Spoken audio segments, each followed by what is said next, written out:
Kalau kau ingat berkebun penat sebab tanah keras, sebenarnya bukan. Penat sebab hos air yang selalu buat kerja jadi 2 kali lambat. Aku baru sedar selama ni bukan malas nak siram pokok, cuma malas nak hadap hos berselirat dulu. Disebabkan ramai orang rajin tanam pokok, tapi setiap petang mood boleh hilang bila nampak hos panjang berlingkar atas tanah.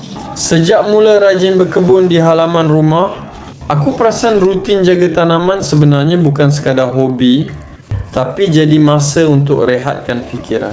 Pagi sebelum keluar kerja boleh tengok daun baru, petang balik rumah boleh siram semua pokok bagi segar semula. Semua kerja ni ada satu persamaan paling penting, iaitu air mesti senang capai dan mudah kawal. Kalau tidak memang cepat hilang semangat. Dulu setiap kali nak siram tanaman, masa banyak habis pada urus hos air.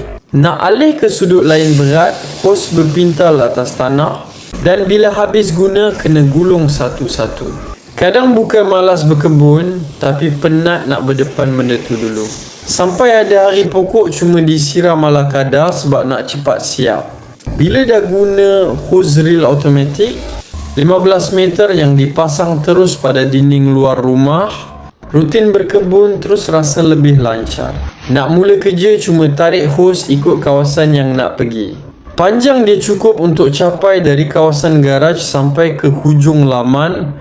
Jadi boleh bergerak bebas antara pasu bunga, batas sayur dan kawasan rumput tanpa tukar sambungan. Sistem dia boleh berhenti dan lock pada panjang tertentu, jadi hos kekal stabil masa tengah siram. Dalam kerja berkebun, setiap tanaman perlukan cara siraman berbeza. Anak pokok dan bunga perlukan semburan, lembut supaya tanah basah, sekata tanpa rosakkan batang. Pokok yang dah matang kadang perlu aliran lebih kuat supaya air tembus sampai ke akar. Dengan nozzle semburan pelbagai fungsi, tukar saja mode ikut kegunaan. Jadi satu sistem boleh cover hampir semua kerja halaman harian.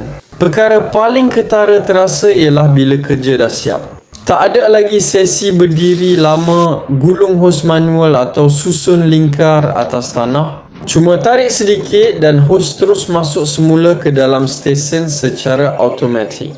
Halaman terus nampak kemas, tak nampak berselerak dan laluan kekal lapang. Dari segi keselamatan pun lebih tenang. Sebab tak risau hos jadi benda yang orang boleh terpijak atau tersangkut. Bila urusan air jadi mudah, masa berkebun terasa lebih berkualiti. Boleh fokus rancang susunan tanaman supaya halaman nampak lebih tersusun. Aktiviti yang dulu kadang rasa kerja, berat sekarang jadi rutin santai yang memang ditunggu setiap hari. Sama ada sekadar siram cepat waktu pagi atau luang masa lama hujung minggu.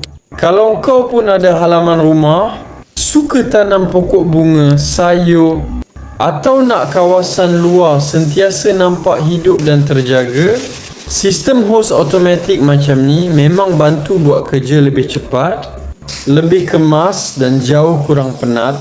Kalau nak bagi rutin berkebun jadi lebih senang, segeralah check out sekarang dan pasang terus dekat rumah sebelum stok habis.